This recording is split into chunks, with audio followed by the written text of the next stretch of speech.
केजरीवाल के लिए, उनकी सरकार के लिए ये एक बहुत बड़ी परेशानी साबित हो सकता है। जासूसी कांड क्या है? ये जासूसी कांड जिसको लेकर आम आदमी पार्टी और भाजपा अब आमने सामने आ गए हैं। ये मामला गरमाने वाला है और राजनीतिक रूप से तूल पकड़ने वाला है। जासूसी कांड को लेकर आम आदमी पार्टी को घेरने की पूरी तैयारी में बीजेपी दिखाई दे रही है। मुख्यमंत्री केजरीवाल को घेरने में जासूसी कांड का जमकर प्रयोग किया जा सकता है। ये भी कहा जा रहा है क्या जासूसी कांड में घिर गए हैं दिल्ली के मुख्यमंत्री अरविंद केजरीवाल।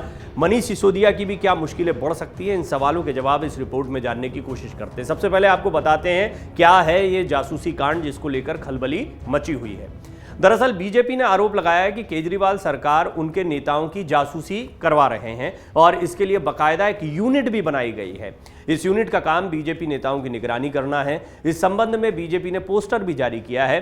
पोस्टर में सीएम केजरीवाल और डिप्टी सीएम मनीष सिसोदिया को जासूस बताया गया है।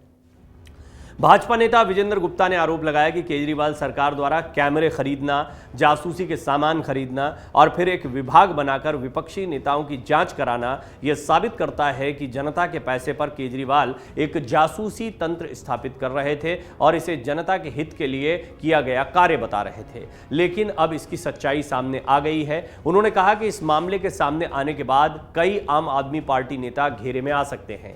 दिल्ली सरकार के द्वारा कथित तौर पर बीजेपी नेताओं और कुछ अन्य गणमान्य लोगों की कथित तौर पर जासूसी कराने का मामला ठंडा पड़ने वाला नहीं है। भाजपा इस मुद्दे को जमकर भुनाने की रणनीति बना रही है। वहीं इस संबंध में दिल्ली के एलजी ने केजरीवाल और सिसोदिया के खिलाफ भ्रष्टाचार निवारण अधिनियम के तहत केस दर्ज कराने की इजाजत भी दे दी है।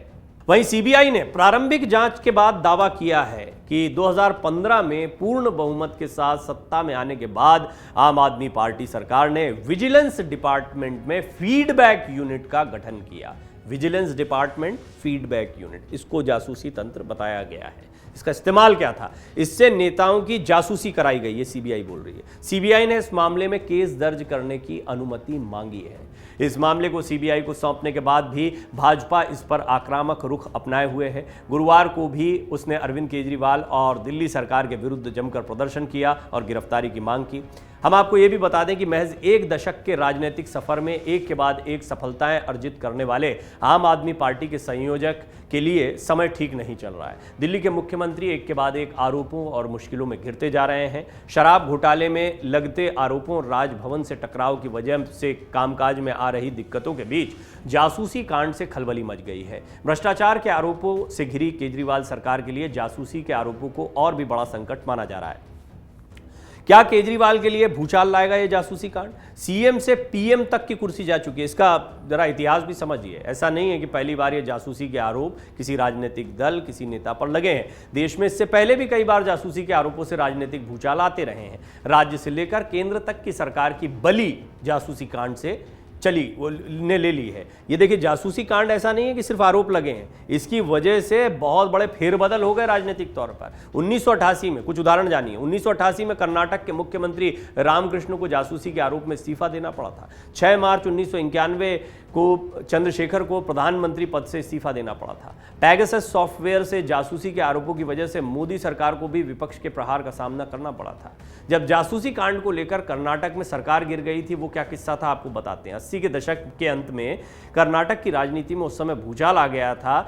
तब के तत्कालीन मुख्यमंत्री रामकृष्ण हेगड़े पर फोन टैपिंग के आरोप लगे थे। सुब्रमण्यम स्वामी ने 1998 में खत जारी करते हुए आरोप लगाया था कि मुख्यमंत्री ने टेलीकॉम डिपार्टमेंट के प्रमुख को नेताओं, कारोबारियों, पत्रकारों का फोन टैप करने को कहा है। हंगामा बढ़ने पर मुख्यमंत्री रामकृष्ण को पद छोड़ना पड़ा था।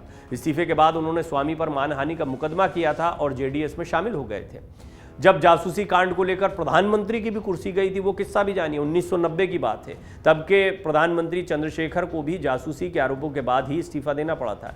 पूर्व प्रधानमंत्री राजीव गांधी के घर के बाहर हरियाणा सीआईडी के 2 पुलिसकर्मियों के पकड़े जाने पर जासूसी का शोर मचा। कांग्रेस के समर्थन से बनी समाजवादी जनता पार्टी की सरकार 4 महीने में ही गिर गई थी। जासूसी के आरोपों से रिश्तों में आई खटास की वजह से कांग्रेस ने संसद में लाए गए अविश्वास प्रस्ताव का साथ नहीं दिया था और सरकार गिर गई थी। उस समय हरियाणा में ओम प्रकाश चौटाला मुख्यमंत्री थे, जो कि समाजवादी जनता पार्टी के ही नेता थे। कहा गया कि चंद्रशेखर के कहने पर चौटाला ने राजीव गांधी की जासूसी कराई थी। क्या केजरीवाल के लिए भी जासूसी कांड से मुश्किलें बढ़ेंगी? अब बड़ा सवाल यह है। इतिहास के दृष्टिकोण से तो आपने देख लिया कुछ घटनाओं के जरिए। देश में जासूसी के प्रकरण से पहले हुए घटनाक्रम को देखते हुए पूछा जा रहा है कि क्या केजरीवाल सरकार के सामने भी अभूतपूर्व संकट आने वाला है? राजनीतिक जानकारों का मानना है कि सीबीआई को जांच की मंजूरी मिलने के बाद केजरीवाल सरकार के लिए मुश्किलें बढ़ सकती हैं। ऐसा इसलिए भी कि सीबीआई ने उप मुख्यमंत्री मनीष सिसोदिया के खिलाफ केस दर्ज करने की मांग की है, जो कि विजिलेंस डिपार्टमेंट के प्रमुख हैं। वो पहले से ही कई सारे मामलों में आरोपों के घेरे में रहे हैं, तो उनकी मुसीबतें कम होने का नाम नहीं ले रही। भारतीय जनता पार्टी ने केस दर्ज होने से पहले ही इसे बड़ा राजनीतिक मुद्दा बना लिया है। गुरुवार को भाजपा नेताओं ने मुख्यमंत्री केजरीवाल के घर के बाहर जोरदार प्रदर्शन भी किया है। तो आने वाले दिनों में ये मामला थमने का नाम नहीं लेगा, यानी ये आम आदमी पार्टी सरकार और मुख्यमंत्री अरविंद केजरीवाल के लिए मुसीबत भरा साबित हो सकता है। डाउनलोड करें अमर उजाला ऐप और पाएं खबरें लगातार। अगर आप ये वीडियो YouTube पर देख रहे हैं तो हमारे चैनल को सब्सक्राइब करें और बेल आइकन को दबाना ना भूलें। अगर आप Facebook पर ये वीडियो देख रहे हैं तो हमारे पेज को लाइक करें।